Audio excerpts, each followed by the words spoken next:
नमस्कार, मैं अंजलि मिश्रा। स्वागत है आप सभी का द न्यूज में। भारत के खिलाफ साजिश रचने वाले, अदानी के मामले को लेकर बेइंतहा पैसा खर्च करने वाले, मोदी सरकार को अस्थिर करने के लिए बयानबाजी करने वाले और बिलियंस में पैसे खर्च करने वाले जॉर्ज सोरस के ऑफिसों पर ताला लग रहा है।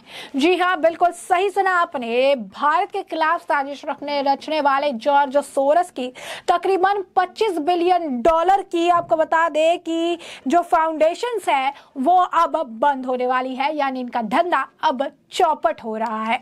क्या पूरा बिजनेस बंद हो जाएगा? क्या कंगाल हो जाएंगे जॉर्ज सोरस? तो ऐसे में अब इसे लेकर बड़ी अपडेट सामने आई है। विस्तार से जानिए। अमेरिका के अरबपति कारोबारी जॉर्ज सोरस एक बार फिर सुर्खियों में। इसकी वजह यह है कि उनके सपोर्ट वाली संस्थान ओपन सोसाइटी फाउंडेशन OSF दुनिया भर में अपने ऑफिस बंद कर रही है।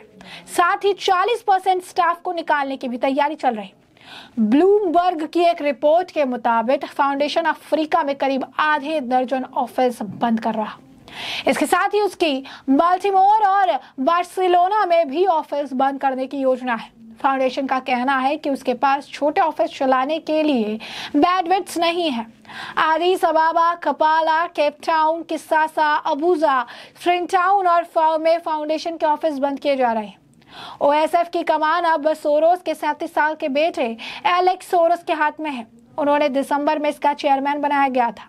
3 साल में दूसरी बार इस नॉन प्रॉफिट ऑर्गेनाइजेशन का पुनर्गठन किया जा रहा।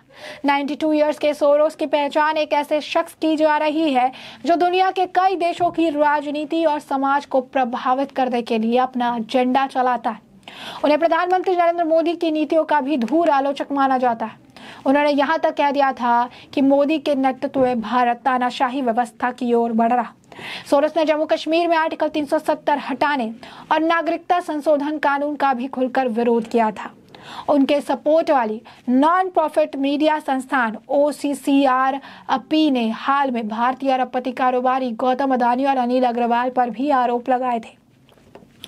जॉर्ज सोरस का थोड़ा परिचय जान लीजिए। सोरस अमेरिका के बड़े कारोबारियों में से एक है, लेकिन उनकी छवि काफी विवादित रही। वह सटोरी निवेशक और कारोबारी हैं, लेकिन खुद को दार्शनिक और सामाजिक कार्यकर्ता कहलाना पसंद करते हैं। उन पर दुनिया के कई देशों की राजनीति और समाज को प्रभावित करने के लिए एजेंडा चलाने का आरोप लगता है। आरोप है कि उन्होंने कई देशों में चुनावों को प्रभावित करने के लिए खुलकर भारी भरकम फंडिंग की।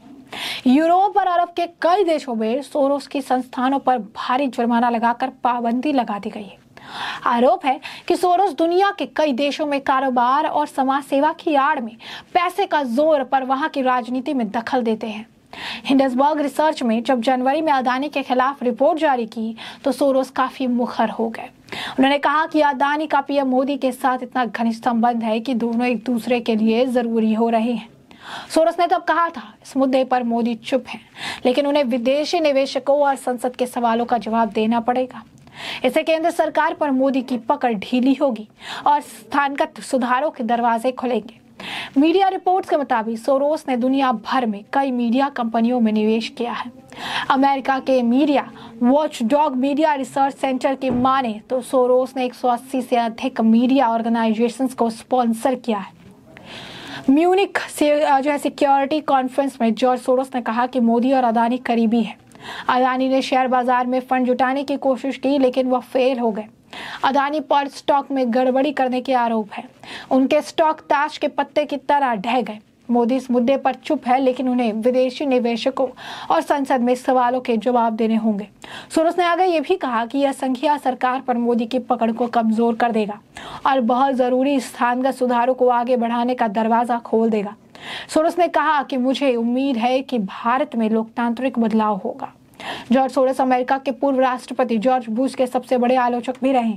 उन्होंने 2003 में ऐलान कर दिया था कि जॉर्ज W बुश को सत्ता से हटाना उनका मकसद है। 11 नवंबर 2003 को वॉशिंगटन पोस्ट में दिए इंटरव्यू में सोरस ने कहा था कि जॉर्ज W बुश को राष्ट्रपति पद से हटाना उनके जीवन का सबसे बड़ा मकसद है और ये उनके लिए जीवन और मौत का सवाल है। सोरस ने कहा था कि अगर कोई सत्ता से बेदखल करने की गारंटी लेता है तो उस पर मैं बेइंतहा पैसे खर्च करने के लिए तैयार हो। उसने कहा था कि अगर कोई इसकी गारंटी लेता है तो वह उस पर अपनी पूरी संपत्ति लुटा देंगे। रिपोर्ट के मुताबिक सोरोस ने अमेरिकन प्रोग्रेस को $3 million, move on dot organisation को $2.5 मिलियन और अमेरिकी कमिंग टू टुगेदर को $20 मिलियन दिए थे। ये संगठन 2004 में अमेरिकी चुनाव में डेमोक्रेट्स का समर्थन करने का काम कर रहे थे।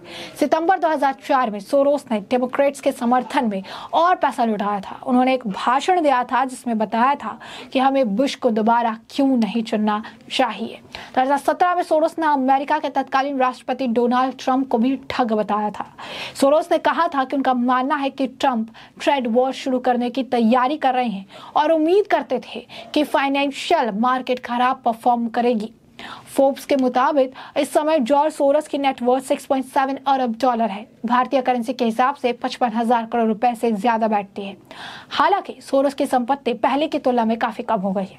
उसकी वजह यह भी हो सकती है कि वो अपनी पर्सनल वेल्थ का बड़ा हिस्सा दान कर चुके हैं।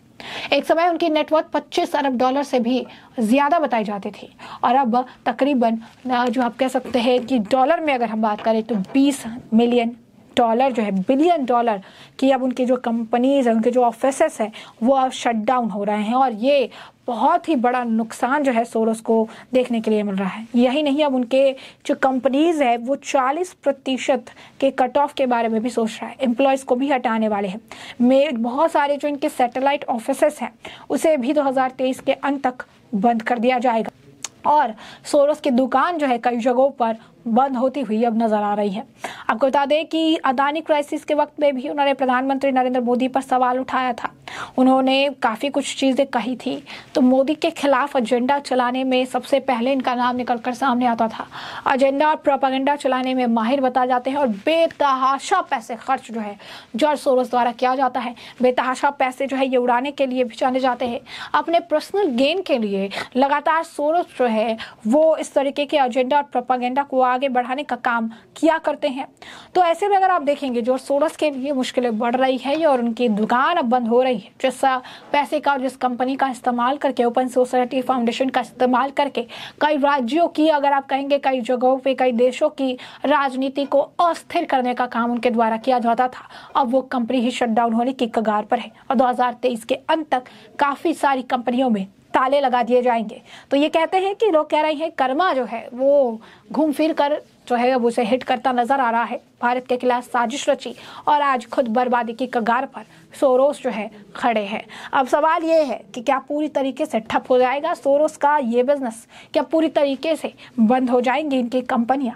क्या होगा सोरोस के कंपनी का भविष्य और किस तरीके से ऑफिस शट डाउन करने के बाद नेटवर्थ में आएगी गिरावट? इससे हम आपको अपडेटेड रखेंगे। फिलहाल के लिए हमने आपको ये जो पूरा मामला है ये बड़े विस्तार से बताया है कि यह पूरा मामला क्या है, किस तरीके से जॉर्ज सोरोस के लिए मुश्किलें बढ़ रही है और जॉर्ज सोरोस लगातार अब उनके लिए मुश्किलों का पहाड़ टूटता नजर आ रहा है और अब उनकी कंपनी भी बंद होने की कगार पर है। ऐसे में अब इस पूरे मामले पर आपकी भी जो राय हो हमें कमेंट सेक्शन में कमेंट करके जरूर साझा करिएगा। धन्यवाद।